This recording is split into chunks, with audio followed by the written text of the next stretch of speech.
उड़ीसा में एक स्थान है टोटा गोपीनाथ।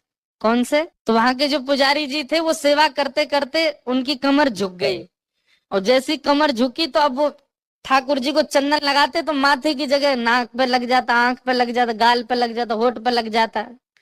दर्शनार्थी बोलते, पुजारी जी देखो गोपीनाथ जी की आंख पे चंदन लगा दिया आपने, गाल पे लगा दिया, मुंह पे लगा दिया। उनको बड़ी पीड़ा होती। मन में सोचने लगे अब एक काम करता हूँ कि मैं एक पुजारी रख लेता हूँ, अब मुझसे तो सेवा होती नहीं, कमर झुक गई मेरी।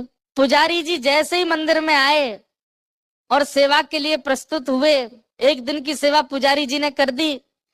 रात्रि में मंदिर जैसे ही बंद हुआ तो महाराज पूर्व के जो पुजारी जिनकी कमर झुक गई, उनके स्वप्न में श्री ठाकुर जी गए, और ठाकुर जी जाके बोले देखो मुझे आपसे ही सेवा चाहिए, ये क्यों कोई और मेरा स्पर्श नहीं करेगा, आप ही चंदन घिसो, आप ही पोशाक पहनाओ, आप ही श्रृंगार करो। ठाकुर जी वो तो मुझे बहुत प्रसन्नता है कि आपको मुझसे सेवा चाहिए, पर मैं तो बीमार हो गया, मेरी कमर झुक गई, अब कैसे चंदन लगाऊं आपको। ठाकुर जी बोले हमें नहीं पता, हमें आपसे ही सेवा चाहिए, कल सुबह पुजारी नहीं आना चाहिए, आप ही आओगे सेवा में। बेचारे प्रसन्न भी हो रहे थे पर रो भी रहे थे। प्रसन्न इसलिए हो रहे थे, बताओ ठाकुर जी को मेरे हाथ से सेवा चाहिए, रो इसलिए रहे थे कि मैं सेवा कर नहीं पाता।